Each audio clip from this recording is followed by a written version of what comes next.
Family से belong करता है। इसका सपना कनाडा जाने का है, लेकिन इसके पापा इसके अकाउंट में इसके लिए पैसे जोड़ रहे हैं ताकि शादी के बाद ये खुद का घर ले सके।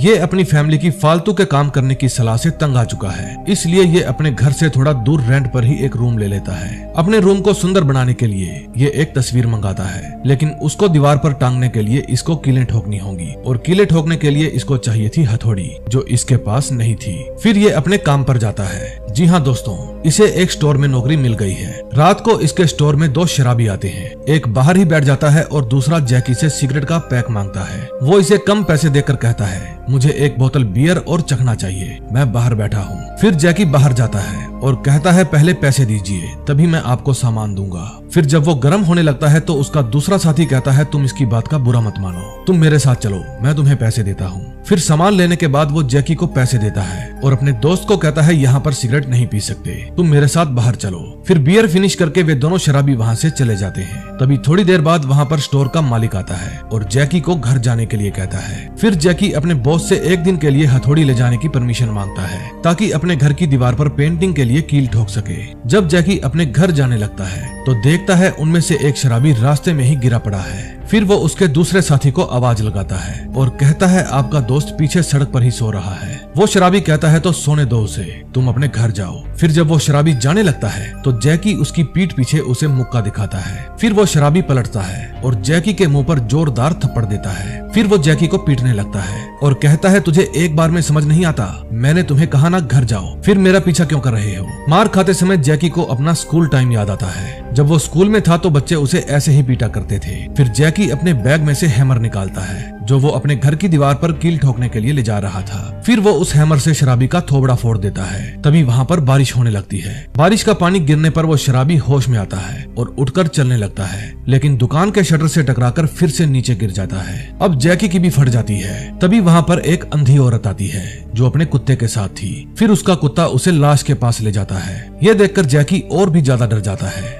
लेकिन वो औरत कुछ भी नहीं समझती और अपनी डॉगी को कहती है कि सड़क पर पड़ा हुआ कुछ भी नहीं खाते, चलो घर चलो। फिर उसके जाते ही जैकी अपना बैग उठाता है और वहाँ से रफू चक्कर हो जाता है। वहाँ से भागकर वो सीधा अपने घर जाता है और कपड़े पहनकर ही नहाने लगता है ताकि उस पर लगे खून के छींटे साफ हो जाए। नहाते समय उसे वही शराबी दिखाई देता है जो उसको कहता है कि घर पर मेरी बूढ़ी माँ और मेरे 3 बच्चे मेरा इंतजार कर रहे हैं। मैं हर रोज मजदूरी करके उन चारों का पेट पालता हूँ, अब उनको खाना कौन खिलाएगा। अगर तुम चुपचाप वहाँ से चले जाते तो तुम्हारा क्या बिगड़ जाता।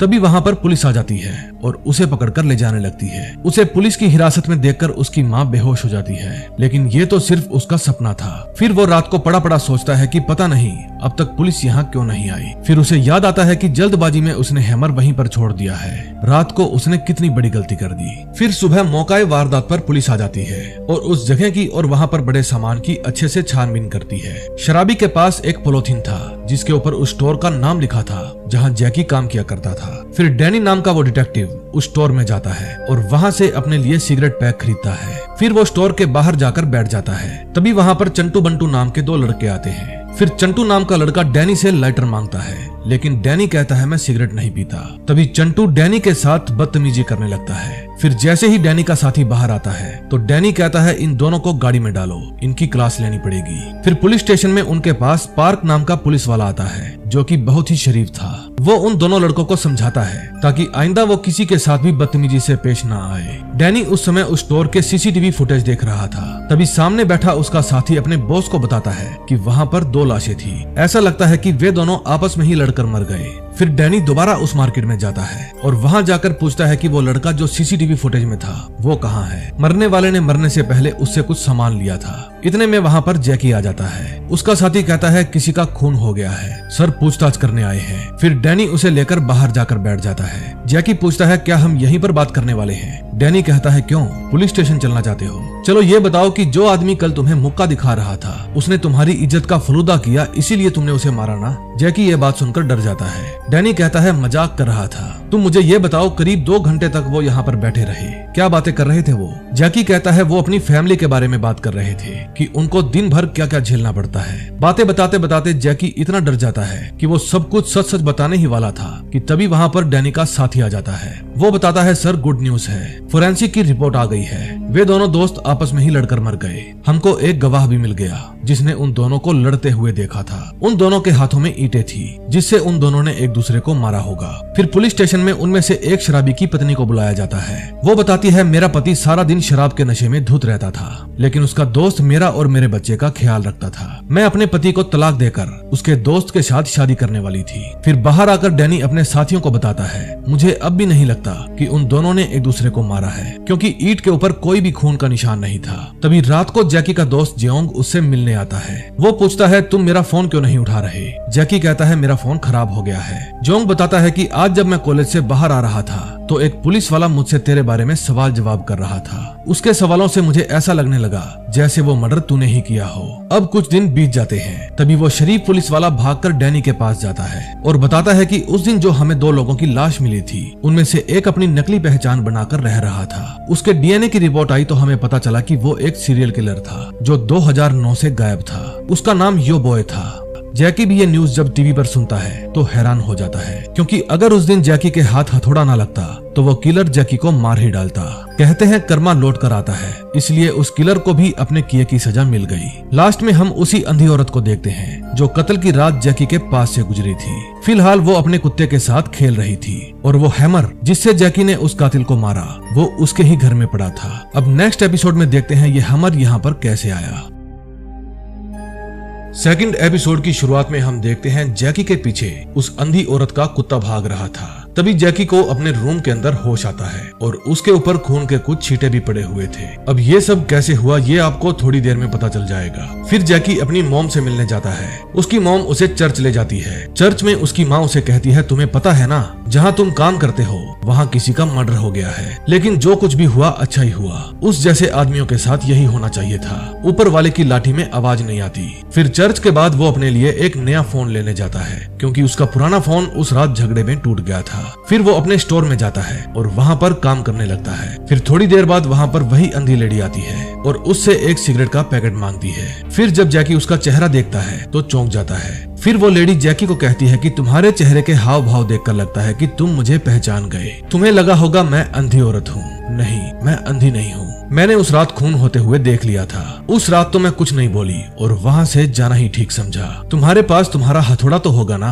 अगर नहीं है तो 2 मिलियन रेडी रखना। फिर वो भागकर वापस मोबाइल शॉप पर जाता है, लेकिन मोबाइल वाला कहता है कि अब ये फोन वापस नहीं हो सकता। तुम इसकी सारी EMI भरकर सेकंड हैंड मार्केट में बेच सकते हो। फिर वो घर जाकर अपना बैलेंस चेक करता है। उसके अकाउंट में 1,92,370 वॉन थे। फिर वो अपने बॉस के पास जाता है और उनसे कुछ पैसे एडवांस मांगता है। उसका बॉस कहता है देखो मेरे भी कुछ रूल्स हैं जिनको मैं हमेशा फॉलो करता हूँ। उनमें से एक ये है कि मैं किसी को भी पैसे उधार नहीं देता। लेकिन फिर उसके बॉस को उस पर रहम आ जाता है और वो उसके अकाउंट में 1.5 लाख वॉन डाल देता है। फिर वो अपनी मॉम के घर जाता है और वहाँ से उस बैंक की पासबुक और चेकबुक लेकर आता है जिस बैंक में उसके पापा उसके लिए पैसे जोड़ रहे थे। फिर वो बैंक जाकर उन सभी रुपयों को कैश करवाता है। उसके बाद वो अपने काम पर चला जाता है। थोड़ी देर बाद वहाँ पर उसका बॉस आता है और पूछता है तुम ये बैग लटकाए कहाँ घूम रहे हो? जैकी कहता है सर ऐसे ही। फिर उसका बॉस बताता है कि बाहर एक अजीब सी लड़की घूम रही है जिसने काला चश्मा पहना है। मुझे लगा वो मुझे ही घूर रही है। फिर जैकी भागकर बाहर जाता है और आसपास देखने लगता है, लेकिन उसे वो लड़की नहीं मिलती। फिर उसे बाहर टेबल पर सिगरेट की खाली डब्बी पड़ी हुई मिलती है जिसके ऊपर एक एड्रेस लिखा हुआ था और कल 12 बजे आने को बोला गया था। फिर नेक्स्ट डे जैकी उस अंधी लड़की से मिलने के लिए पहुंच जाता है। फिर वो जैकी को एक पेपर कप में कॉफी ला कर देती है और पूछती है क्या दूसरे आदमी को भी तुमने ही मारा है? जैकी कहता है नहीं, मैंने नहीं मारा। फिर जैकी उसे पैसे गिनवाता है। फिर वो लड़की कहती है कि अब मुझे हर महीने 2 मिलियन वॉन चाहिए। तुमने एक आदमी का खून किया है, इतने सस्ते में बच जाओगे ये तुमने कैसे सोच लिया? फिर वो उसे उसका हथौड़ा दिखाती है जिसको प्लास्टिक से रैप किया गया था ताकि उस पर लगे हुए फिंगरप्रिंट्स मिट ना पाए। फिर लड़की कहती है कि जब तक तुम मुझे पैसे देते रहोगे ये राज मेरे ही पास रहेगा। फिर वो बताती है कि मेरे कुत्ते को सड़क पर से चीजें उठाकर लाना पसंद है। उस रात वही इस हथौड़े को उठाकर ले आया। देखा जाए तो हम दोनों को किस्मत ने मिलाया है। अब हर महीने 2 मिलियन के नाम से जैकी की फट जाती है। फिर वो अचानक से उसके हाथ से हथौड़ा छीन लेता है और कहता है कि मैंने तुम्हें पैसे दे दिए हैं, इसलिए इसे मैं लेकर जा रहा हूँ। फिर वो लड़की पीछे से आवाज लगाती है अगर इस बात के बारे में तुम्हारे घर पर पता चला तो तुम्हारी माँ जीते जी मर जाएगी, तुम्हारी बहन का रिश्ता भी टूट जाएगा, चर्च में भी तुम्हारी माँ की बहुत बेइज्जती होगी। ये बात सुनकर जैकी वापस आ जाता है। फिर वो लेडी कहती है कि हथौड़ा ले जाने से तुम्हारे लिए प्रॉब्लम और भी बढ़ जाएगी। अब तक तो तुम्हारा डीएनए मेरे पूरे घर में फैल गया होगा, फिर मेरी गवाही पर फोरेंसिक टीम सच तक पहुंच ही जाएगी। अगर तुम ये भी साबित कर दोगे कि तुमने अपने बचाव में उसको मारा तो भी कम से कम 15 साल की सजा तो तुम्हें होगी ही। मैं तुम्हारे खिलाफ कुछ ना बोलकर मदद कर रही हूँ। अब तुम ही बताओ, तुम्हें मदद चाहिए या नहीं? जैकी कहता है चाहिए। तभी जैकी को महसूस होता है कि इस तरह तो ये लेडी उसको अपना कुत्ता बनाकर रखेगी, उस पर हुक्म चलाएगी और अपनी सारी बातें मनवाएगी, और ये जैकी को हरगिज गवारा नहीं था। इसलिए वो उस हथौड़े से उसका भी काम तमाम कर देता है। फिर वो अपने सारे रुपए इकट्ठा करता है और अपना हथौड़ा लेकर वहाँ से बाहर आ जाता है। फिर वो वहाँ से भाग जाता है, लेकिन जगह जगह पर खून के निशान छोड़ आता है। तभी उस औरत का प्यारा कुत्ता भागकर उसके पास जाता है और उसका खून चाटने लगता है। अब 2-3 दिन बीत जाते हैं और दूध वाला हर रोज की तरह दूध के पैकेट रखकर वहाँ से जाने लगता है। तभी वो घर के अंदर झांक कर देखता है, क्योंकि 2-3 दिन से किसी ने भी पैकेट उठाए नहीं थे। फिर वो लाश देखकर पुलिस को बुला लेता है। फिर वहाँ पर पुलिस की टीम पहुँच जाती है और उस दूध वाले से पूछताछ करती है। जब डिटेक्टिव डैनी अंदर जाता है तो डिटेक्टिव पार्क उससे पूछता है कि सर, क्या कुत्ते को अपने मालिक और खाने में फर्क नहीं पता? भूख लगी तो वो अपने मालिक के जख्म को ही खा गया। फिर वे उस कुत्ते को पकड़ने की कोशिश करते हैं, लेकिन कुत्ता एक जगह पर खड्डा खोद देता है जिसके अंदर पुलिस वालों को कंकाल दिख जाता है। फिर वे सभी पुलिस वाले इकट्ठा होकर उस खड्डे में से पूरे कंकाल को बाहर निकालते हैं। दरअसल वहाँ एक नहीं बल्कि 2 आदमियों के कंकाल थे। फिर उनका बॉस उनसे पूरे मामले के बारे में पूछता है। फिर उनमें से एक पुलिस वाला बताता है कि हमने वे दोनों कंकाल फोरेंसिक में भेज दिए हैं, जैसे ही रिपोर्ट आएगी हम आपको सूचना दे देंगे। अब दूसरे वाले मर्डर को 4 दिन बीत चुके थे और जैकी 4 दिनों से अपने रूम के अंदर बंद था। उस रूम में बंद होकर उसे ये पता चला कि इंसान 4 दिनों तक बिना कुछ खाए पिए जिंदा रह सकता है, और इसके अलावा और कितने दिन जिंदा रह सकता है ये पता चलना बाकी था। फिर उसके पास उसके दोस्त का 32वीं बार फोन आता है, लेकिन वो फोन नहीं उठाता। वो सोचता है मैंने एक मर्डर किया है, लेकिन पुलिस वाले मुझे पकड़ने क्यों नहीं आ रहे। तभी एक पुलिस वाला फोरेंसिक की रिपोर्ट लेकर पार्क के पास जाता है और बताता है कि उस कुत्ते ने हर उस जगह को चाट लिया है जहाँ पर हमें फिंगरप्रिंट्स मिल सकते थे। अब पुलिस वाले कुत्ते को अपने ऑफिस में ही ले आते हैं, लेकिन उनके सीनियर ऑफिसर को ये बात पसंद नहीं आती, इसलिए वो सभी को डांटते हैं, क्योंकि उसकी नजरों में ये कुत्ता आदमखोर है और किसी को भी खा सकता है। दूसरी तरफ जैकी खुद को मारने की कोशिश कर रहा था, लेकिन तभी कोई जोर जोर से उसका दरवाजा पीटने लगता है। बाहर उसका दोस्त आया था। फिर वो अपने दोस्त को उधार में मांगे हुए पैसे वापस कर देता है और वहाँ से फूटने के लिए कहता है, लेकिन उसका दोस्त उसे कहता है कि मुझे तुम्हारी फिक्र हो रही थी, मैं पैसों के लिए यहाँ पर नहीं आया। तभी जब पार्क रात को अपने ऑफिस में ही सो रहा था तो उसका बॉस जाकर उसे लेटर देता है और कहता है कि तुम इस कुत्ते को इस पते पर पहुंचा दो, फिर इसका क्या करना है, जिंदा रखना है या मारना है, वे खुद देख लेंगे। पार्क कहता है इसका मतलब ये पाप आप मुझसे ही करवाओगे। फिर जब वो उस कुत्ते को लेकर जा रहा था तो उस कुत्ते को जैकी की खुशबू आ जाती है, जो अपने अपार्टमेंट में बैठा सैड सॉन्ग सुन रहा था। फिर पार्क उस कुत्ते को कहता है तू चिंता मत कर, मैं तुझे मरवाने के लिए नहीं बल्कि अपने घर ले जा रहा हूँ। वहीं पास में ही वे चंटू बंटू भी बैठे हुए थे, जिनकी डिटेक्टिव डैनी ने पुलिस स्टेशन में ले जाकर क्लास लगाई थी। फिर चंटू अपनी बेइज्जती का बदला लेने के लिए बियर की बोतल तोड़कर उसके पेट में मार देता है। यह देखकर कुत्ता वहां से भाग जाता है और वे दोनों लफंगे भी वहां से भाग जाते हैं। पार्क दर्द से कराहने लगता है, लेकिन कोई भी उसकी हेल्प के लिए नहीं आता। इतने में जैकी भी अपने अपार्टमेंट से बाहर आ जाता है और अपने मोबाइल में न्यूज देखता है कि जिस औरत को उसने मारा था उसने अपने माता पिता को मारकर अपने ही गार्डन में दफना रखा था। फिर वो मन मन में सोचता है कि मैंने 2 लोगों को मारा और दोनों ही बुरे इंसान थे, मेरे खिलाफ कोई सबूत भी नहीं मिला, ऐसा लगता है कि ऊपर वाला भी मेरे साथ है। तभी वे दोनों लफंगे एक दूसरे के साथ बहस कर रहे थे। बंटू चंटू को उस पुलिस वाले को मारने के लिए डांटता है। फिर चंटू बंटू से सिगरेट मांगता है, लेकिन बंटू कहता है कि सिगरेट की डब्बी भागते समय गिर गई। तभी उनको सामने से जैकी आता हुआ दिखाई देता है। फिर वे दोनों उसको लूटने का प्लान बनाते हैं। जब वे दोनों जैकी के पास जाते हैं तो जैकी चंटू के कपड़ों पर लगा हुआ खून देख लेता है और समझ जाता है कि ये बुरे इंसान है। फिर उसकी बॉडी इन दोनों को भी मारने का सिग्नल देती है, जैसा सिग्नल उसे पहले के 2 मर्डर करते समय मिला था। जब सुबह होती है तो उन दोनों ही लफंगों की लाशें पास के ही एक बड़े से खड्डे में पड़ी हुई मिलती है और जैकी पहले की तरह अपने रूम में लेटा हुआ मिलता है। फिर जब जैकी को होश आता है तो वो सोचता है कि मैं यहाँ पर कैसे आया। फिर वो देखता है कि उसके पास फर्श पर ही हथौड़ा, ईंट और स्लिप पड़ी हुई है। फिर वो उस स्लिप को खोलकर देखता है जिसमें लिखा हुआ था कि अगर तुम्हें हेल्प चाहिए तो हमें टेलीग्राम पर मैसेज करो। ये स्लिप उन लोगों ने छोड़ी थी जो लोग जैकी को उसके घर पर छोड़ने आए थे जब वो बेहोश था। अब वे लोग कौन थे ये आपको नेक्स्ट एपिसोड में पता चलेगा।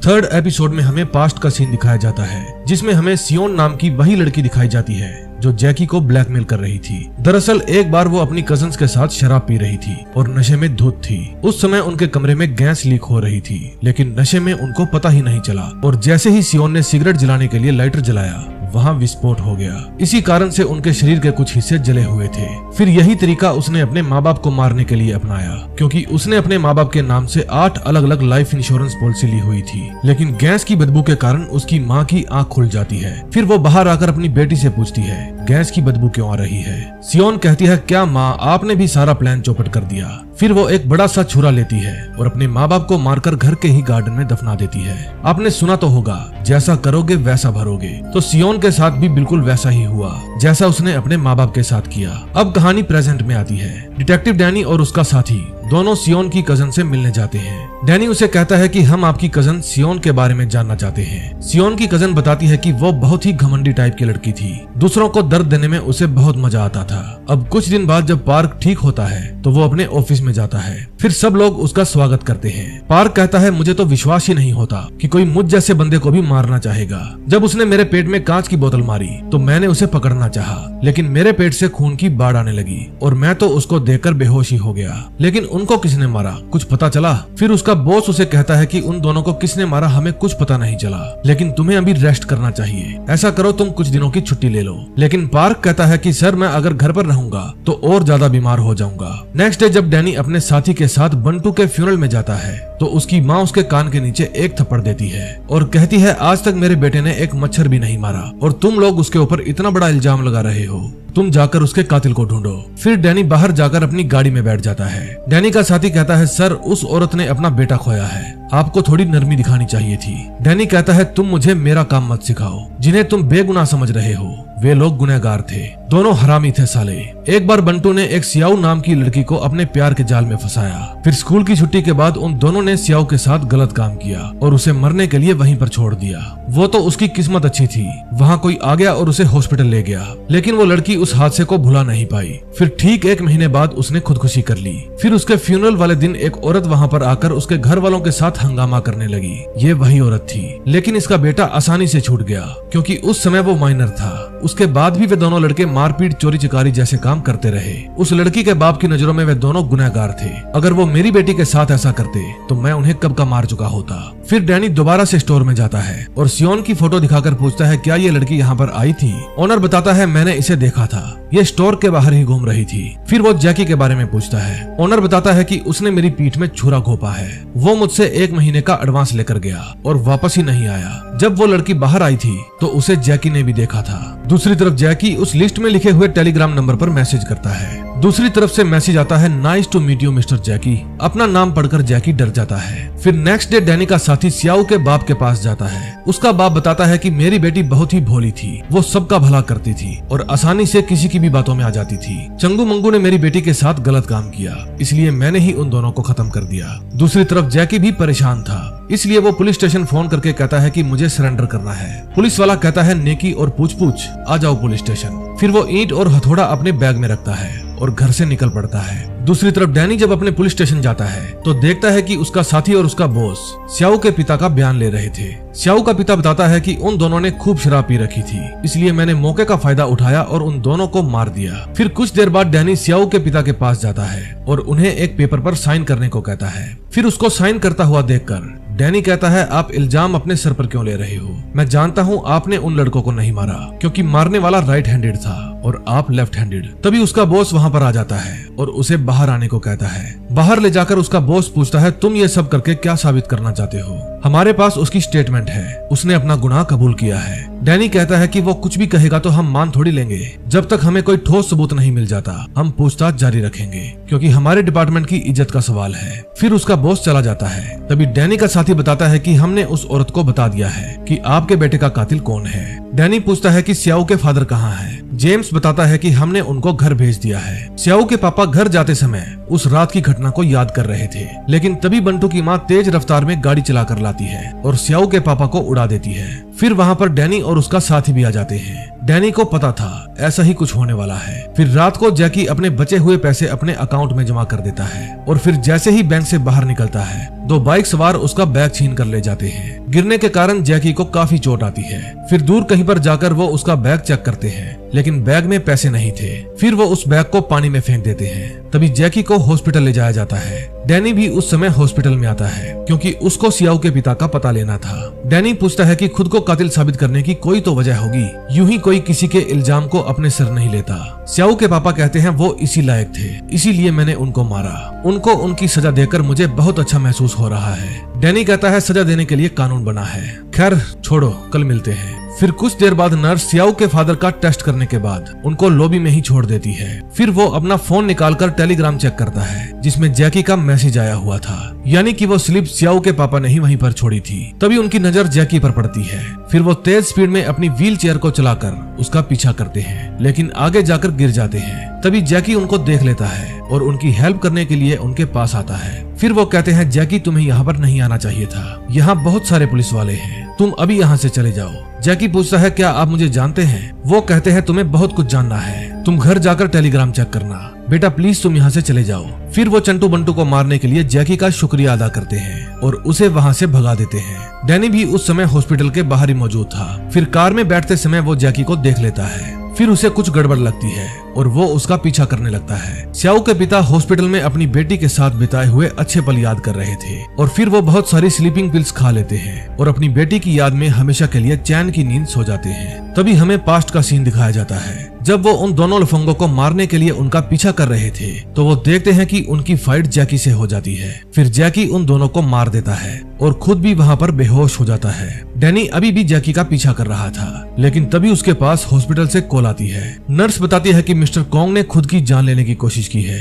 आप जल्दी आ जाइए। फिर डैनी जैकी का पीछा छोड़कर हॉस्पिटल पहुंच जाता है। डॉक्टर उसकी जान बचाने की कोशिश कर रहे थे।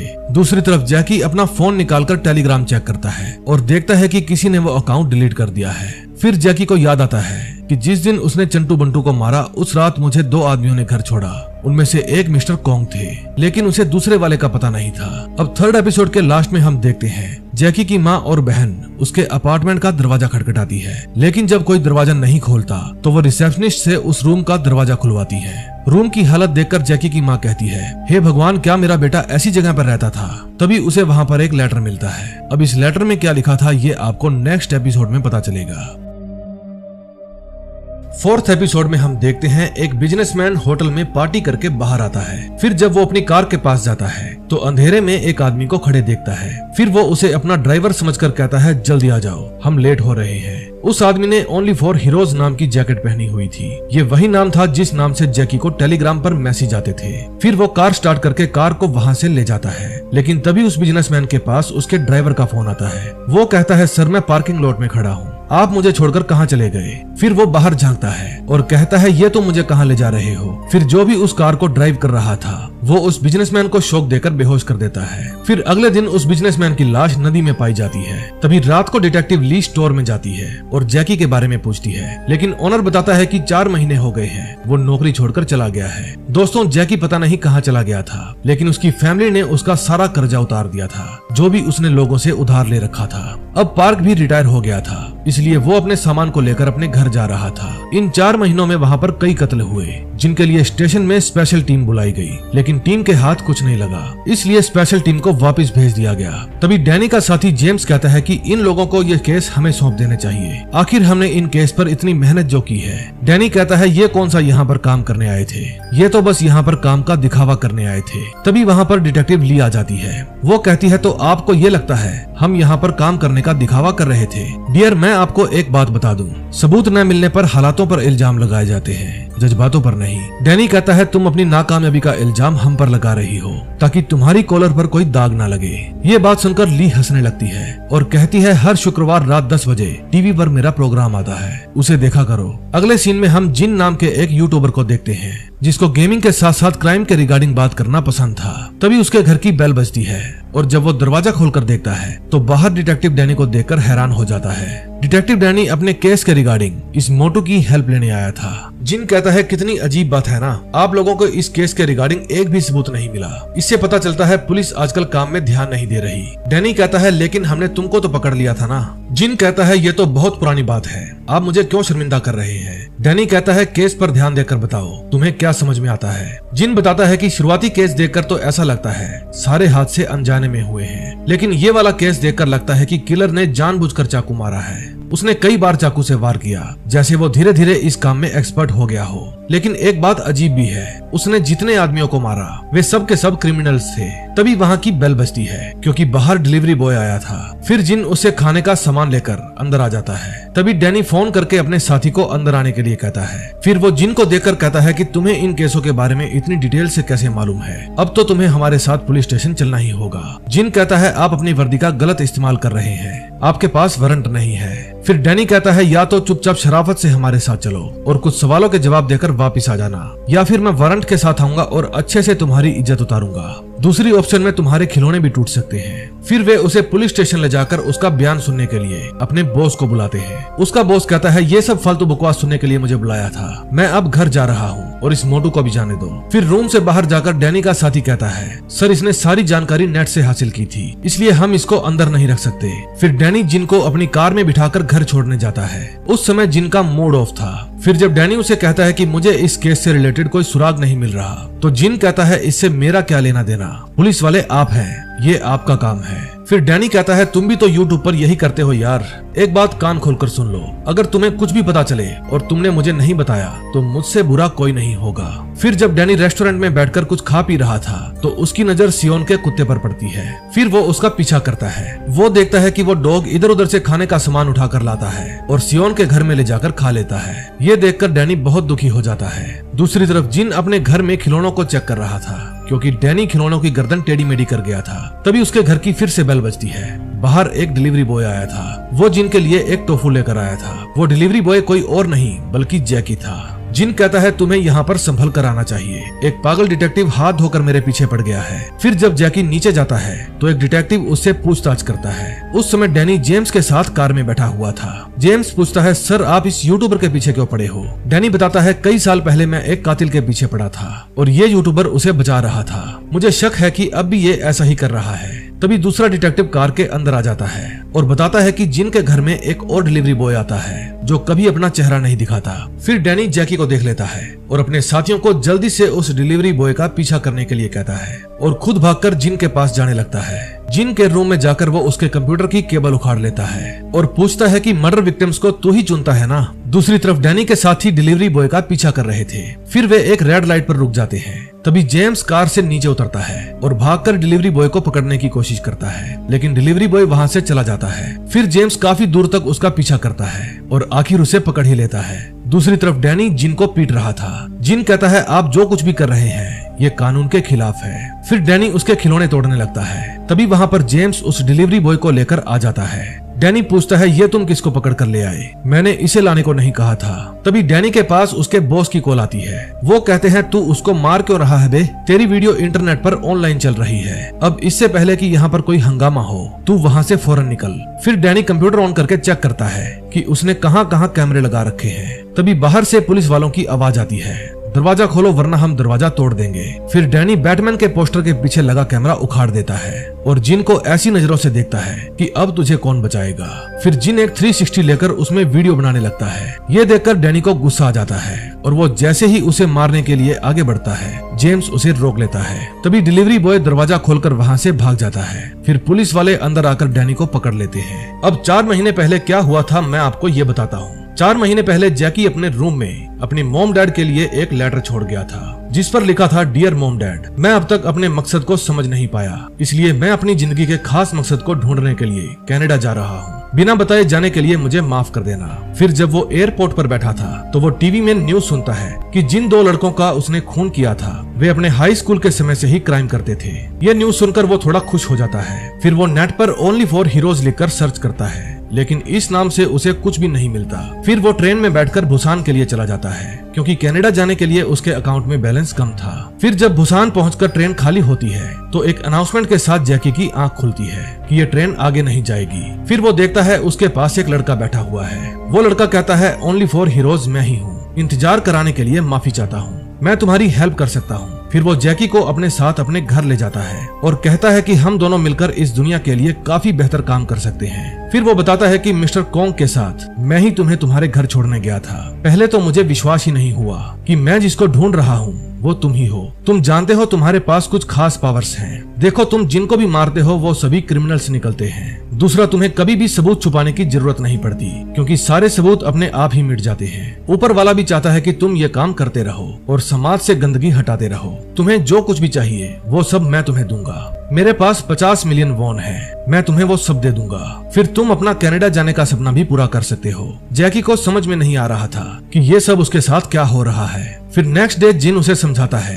कि जो भी बुरा आदमी तुम्हारे पास आएगा तुम्हारा उसको मारने का दिल करेगा। जैकी कहता है मुझे तो ऐसा नहीं लगता। फिर रूम में जाकर वो जिन से पूछता है कि तुमने तो कहा था मेरे और भी पार्टनर हैं, वे कहाँ हैं? जिन कहता है एक से तो तुम हॉस्पिटल में मिल चुके हो मिस्टर कोंग, और दूसरे से ना मिलो तो ही अच्छा है। मेरे पीछे एक अलमारी है जिसमें तुम्हें जो भी सामान चाहिए ले सकते हो। फिर वो जिन की अलमारी खोलता है और उसके पीछे बने रूम के अंदर घुस जाता है। वो रूम बहुत सी अजीब चीजों से भरा पड़ा था। वहाँ क्रिमिनल्स की फाइल्स, अजीब अजीब तरीके के हथियार और इसके अलावा और भी बहुत कुछ था। फिर जैकी अपने लिए एक हथियार चुनता है और दरवाजे के पीछे टंगी हुई जैकेट पहन लेता है। फिर वो वहाँ से चला जाता है। अब वो अपने अगले शिकार की तलाश करता है, क्योंकि वो देखना चाहता था क्या सच में उसे मर्डर करने की फीलिंग आएगी। तभी वो एक बिजनेसमैन से टकरा जाता है। फिर उसके अंदर उसे मारने की फीलिंग आ जाती है। ये वही बिजनेसमैन था जिसको हमने इस एपिसोड के शुरू में देखा था। जैकी उसको किडनैप करके समुद्र किनारे ले जाता है और एक चेयर के साथ बांध देता है। बिजनेसमैन कहता है कि मेरे छोटे छोटे बच्चे हैं जो हाई स्कूल में पढ़ते हैं। मैंने कभी किसी का दिल नहीं दुखाया,